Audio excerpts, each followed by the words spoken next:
In today's episode, I'm going to share encounters people had with Sasquatch. These stories include a man who took part in gifting with one of these creatures and a boy who had something press its hand against his tent while camping. But first, we start with one of the better Sasquatch stories I've come across in a while, where a group of Boy Scouts and their advisors were not only followed by one of these beings, but the advisor telling the story actually touched it. Alright, let's get into today's stories.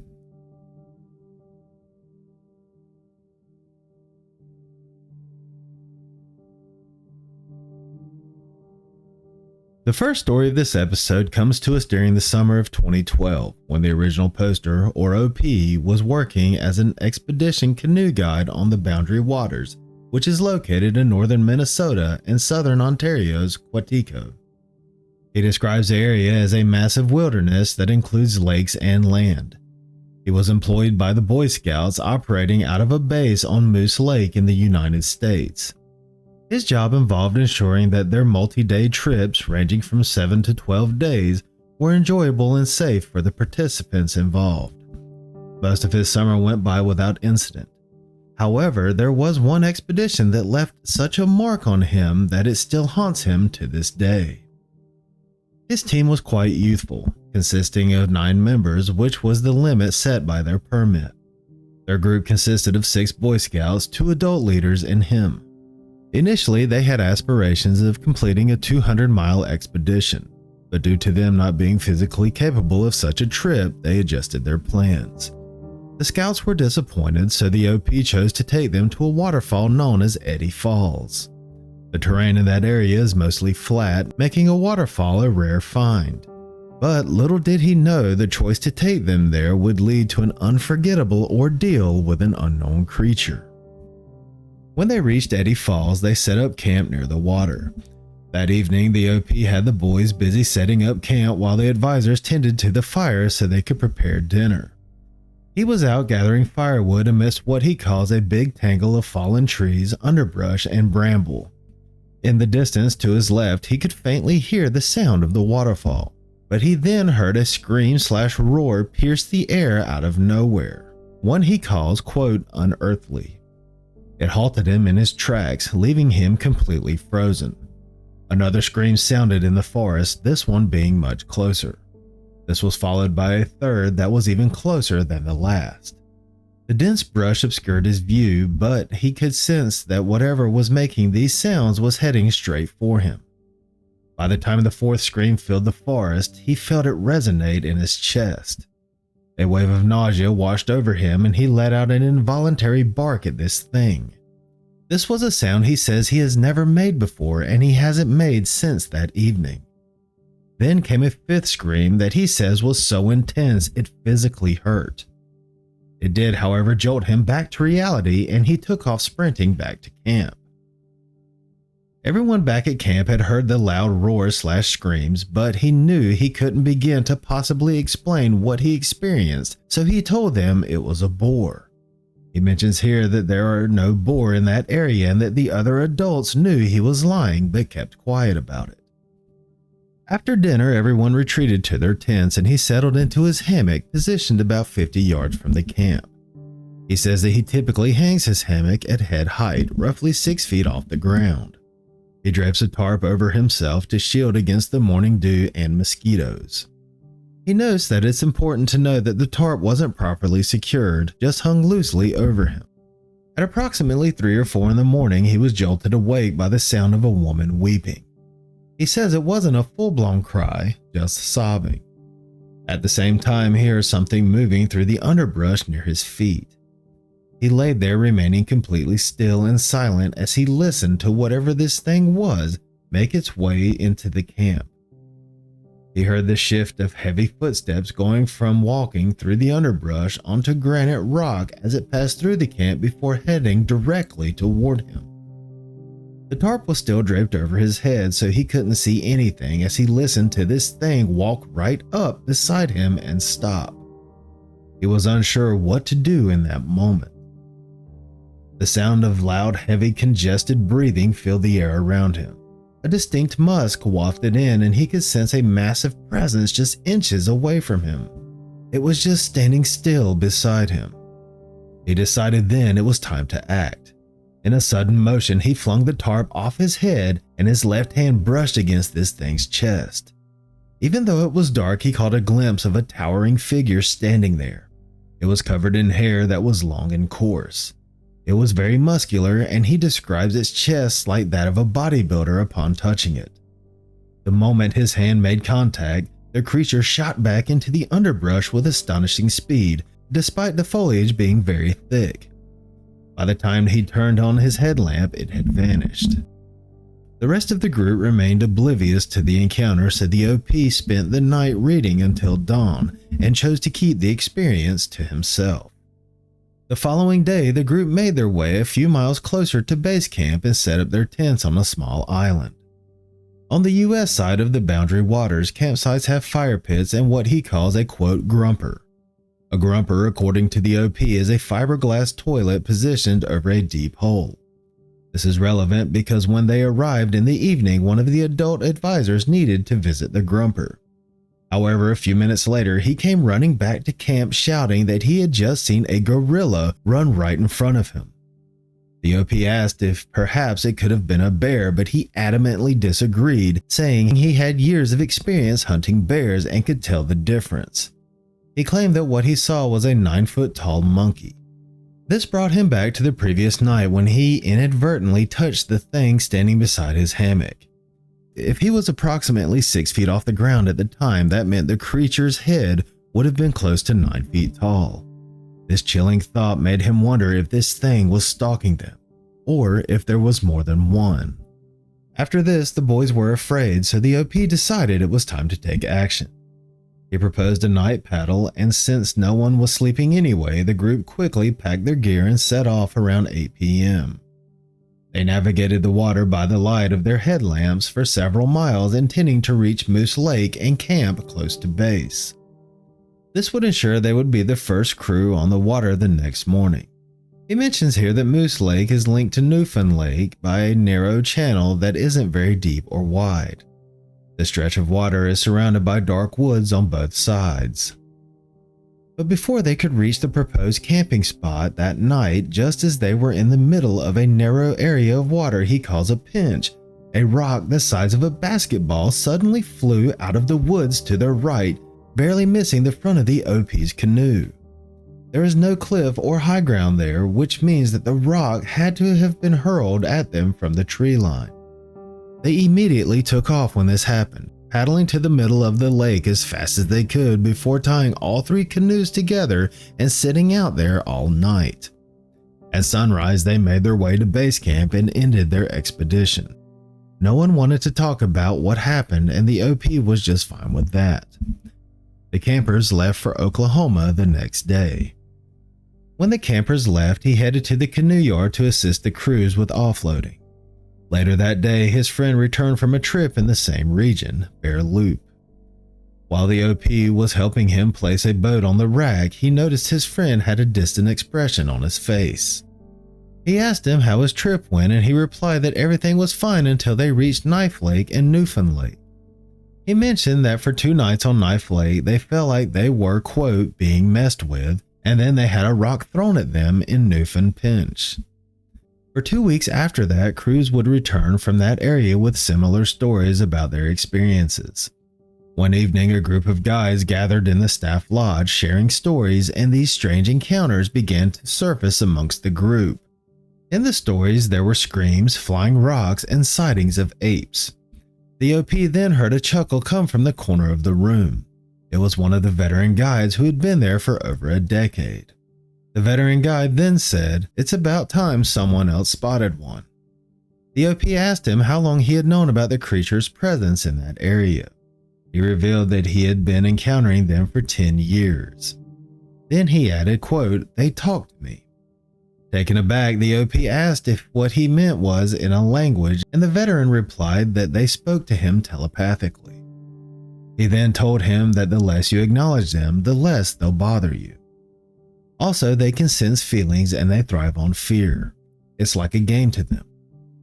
What happened throughout that trip left him with a lot of questions that still linger. He says he's always been open to the existence of Sasquatch, and what really caught his attention was how the veteran guide described their intelligence and their paranormal abilities. Also, these creatures being able to read human emotion. This, at least to him, seems to suggest that they understand our species better than we do. There are quite a few things in this story that align with Sasquatch encounters and back up what many people say when having encounters themselves. First, I want to talk about the screams and the roars, and the last one being so close to him and so loud that it physically hurt. That's how powerful these beings are. Also, unearthly or similar terms are something I've heard before when people describe these screams and or roars, and it makes me think that it wasn't just a normal animal. Then there's the OP barking in response to this thing. I'm not sure what to make about that. It almost sounds like it was a primal instinct type response to whatever he was hearing. This is the first I've heard of something like this happening, and it is really fascinating. Later that night, when he was awakened by crying, points to the fact that Sasquatch are said to be able to mimic. And it makes me think that there was more than one because he heard this as well as the one who walked through the camp and right up to his hammock. The breathing and the smell fit with Sasquatch as well, and so does the height. And for him to touch this thing, how many people are able to say that? The way he describes this chest and the body being like that of a bodybuilder is something I've heard in more encounters than I can remember, especially when it comes to Sasquatch.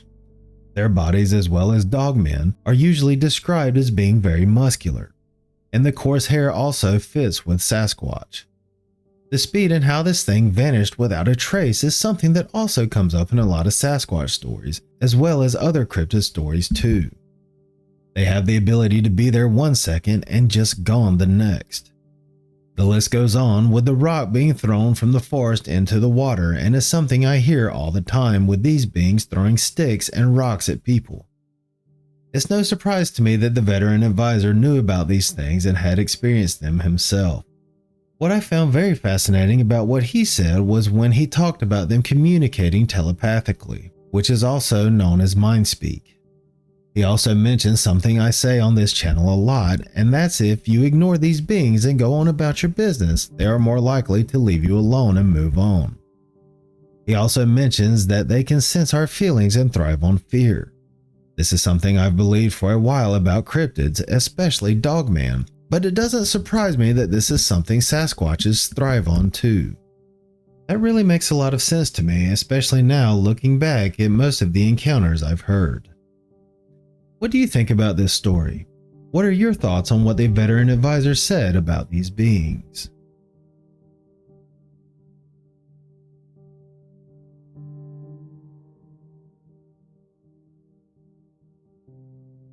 The next story comes from a poster who shares a family friend's experience with what is believed to be a Sasquatch that involves gifting. Gifting is the practice of exchanging gifts with Sasquatches and is something I've heard in many stories.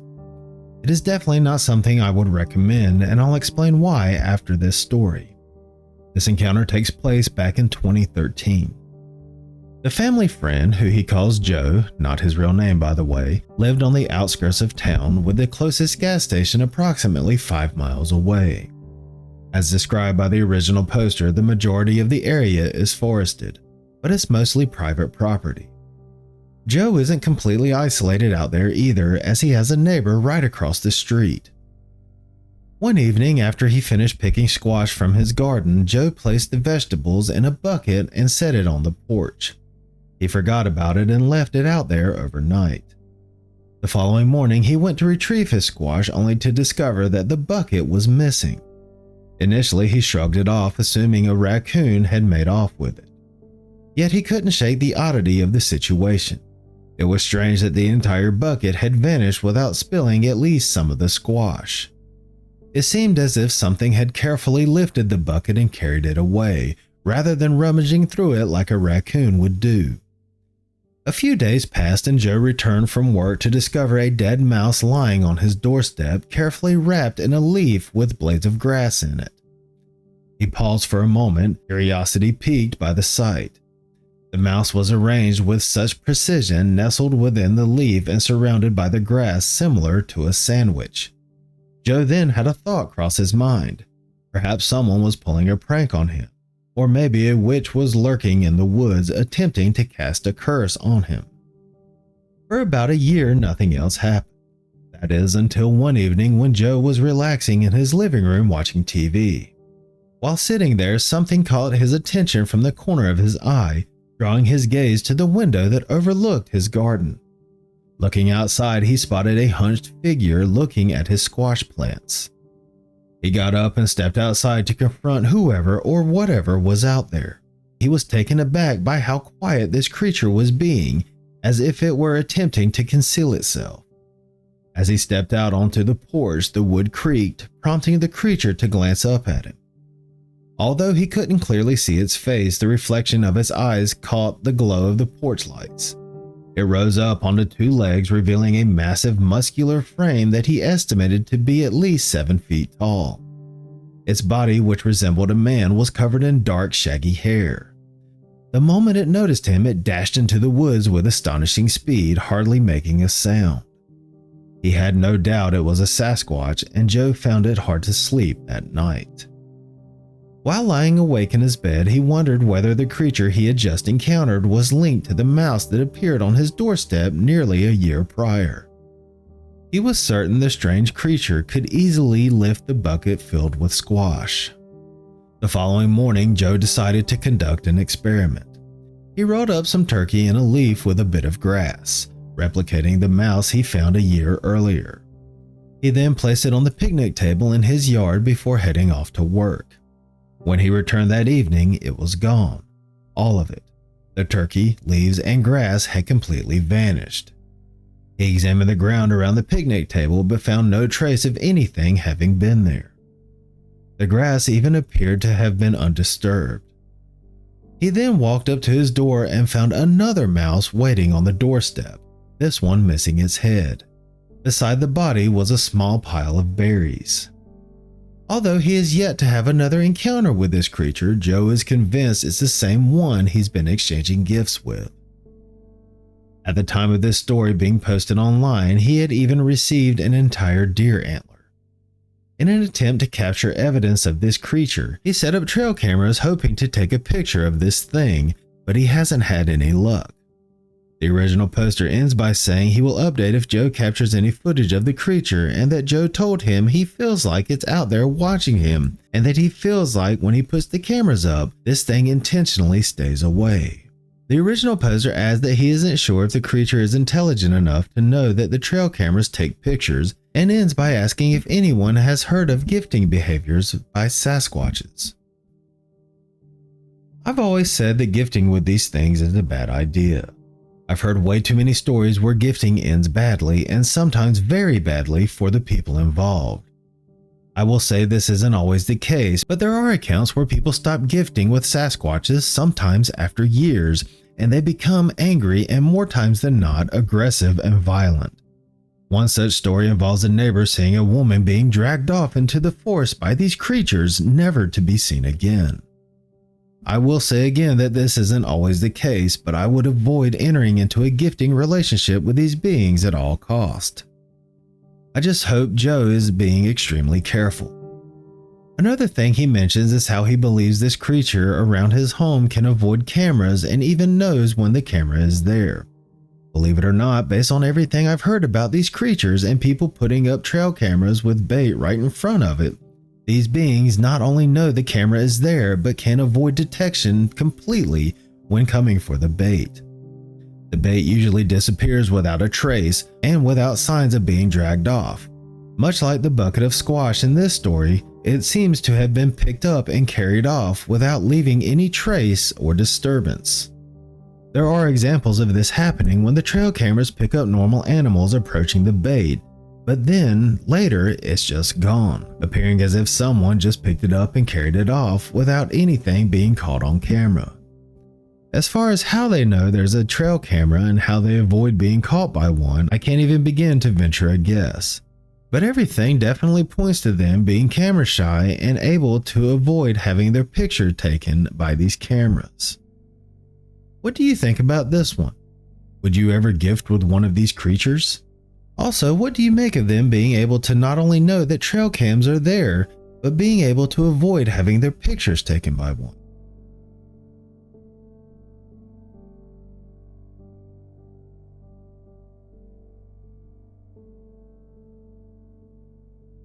The final story of this episode comes to us from Ohio, where one poster encountered what he believed to be a Sasquatch while on a camping trip with his family. It was either the end of August or the beginning of September when he went camping at Mary Jane Thurston State Park with his mother and father. Mary Jane Thurston State Park is located just outside of Grand Rapids, Ohio. The campsite where he and his parents set up was at the front of the campgrounds, and he mentions he had his own tent, which is important for the second incident during his trip. In the days leading up to the two incidents, the OP and his parents heard what they believed was a bird screeching or screaming somewhere high up in the trees. The sound seemed to come from the treetops, and they would hear it almost every night, though it would be from different directions. One evening, they heard it coming from the trees behind them. The next night, it came from the far end of the campground, and then it could be heard from the other side of the road. He says here he's listened to various animal sounds since then, including owls, trying to identify the source of the noise, but nothing matched what they heard. They would also hear what sounded like the snapping of branches, but they didn't think much of it. The first incident occurred one night when his father was awoken by the noise of something digging through the ice chest between their tents. He said he heard the mysterious figure shut the cooler before walking away from the campsite. The next day, he shared this strange encounter with his wife and son and told them the strangest part was that nothing had been taken from the cooler. The second incident happened the very next night. The OP had a small TV and his gaming console set up in his tent. He was watching a movie when he heard something approaching the campsite. Whoever or whatever this being was began going through the cooler once again. He could hear the ice shifting as it began rummaging through it. He remained completely still and silent, but whatever it was out there seemed to sense he was awake. This is when it walked over and pressed a huge hand against the side of his tent and pushed inward. Paralyzed by fear, it felt like an eternity passed, though it was only approximately 20 seconds before it withdrew its hand and walked away. The OP didn't even consider looking for tracks the next day, but says that there aren't any bears in that part of Ohio, so he's certain it wasn't one.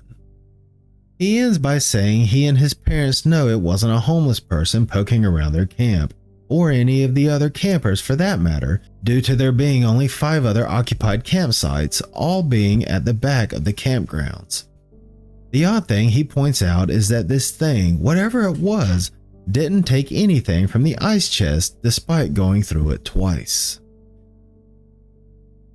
In this encounter, we have one where the Sasquatch seems interested in people rather than trying to instill fear, run them out of its territory, or anything similar. I'm more inclined to believe this was a juvenile based on how it behaved, going through the ice chest without taking anything and then pressing on the side of the tent like it did. These are actions normally taken by juveniles in stories I hear involving them. However, adults have been known to do these things too, but I just get the feeling when reading this story that it could have been a juvenile. They always seem to be leaning toward more interested in the people rather than trying to scare them away or anything else. I know that had to be puzzling to have something go through your things only to find that nothing was missing, and then to have no logical explanation for it would be baffling.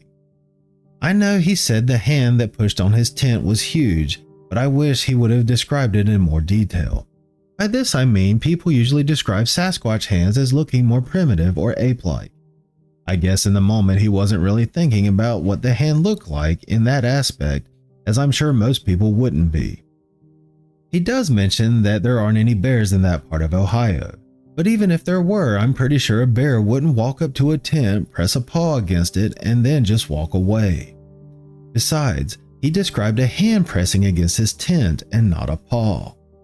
As for the screaming, this is typical Sasquatch behavior and it's how they communicate. My guess is that there was more than one in the area, as there usually are in remote parts of national or state parks. What do you think about this one? And what would you do if you were camping and something placed a hand on the side of your tent? And that's going to do it for this episode. I hope you enjoyed these stories. If you'd like to hear more stories like these and other types of cryptids, make sure to subscribe to the channel. If you want to send me your story, I'd love to read it. My email is wolfwhocriedcryptid@gmail.com. I will also put it in the description below.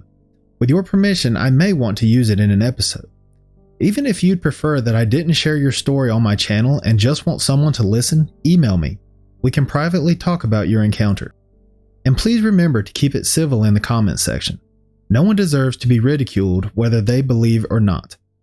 Thank you for listening. I'll catch you at the next episode.